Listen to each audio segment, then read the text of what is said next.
Bonjour et bienvenue dans nos perspectives financières d'aujourd'hui. Rejoignez-nous aujourd'hui pour notre analyse du monde financier, des derniers événements, des dernières informations sur les marchés. Thomas va nous aider aujourd'hui depuis la salle des marchés.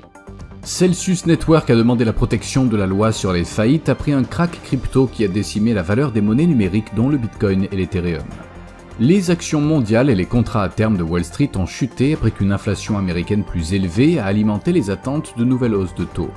Nigel Farage, l'un des principaux militants anti-UE, a déclaré que la procureure générale Suella Braverman était la seule des 6 candidats restants au poste de Premier ministre britannique à pouvoir mener à bien le Brexit. La dernière session a vu l'action Nike perdre 0,5%, l'indicateur ROC donne un signal haussier, ce qui correspond à notre analyse technique globale.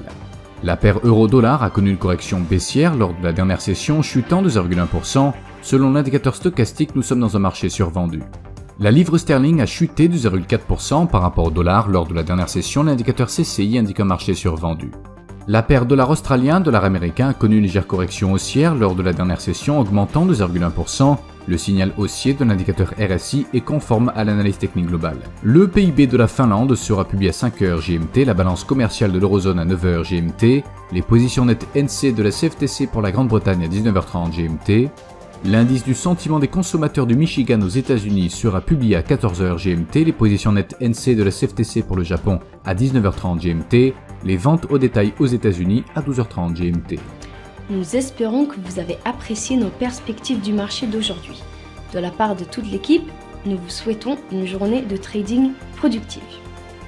N'oubliez pas de nous rejoindre la prochaine fois pour toutes nos analyses des derniers événements et nouvelles sur les marchés financiers.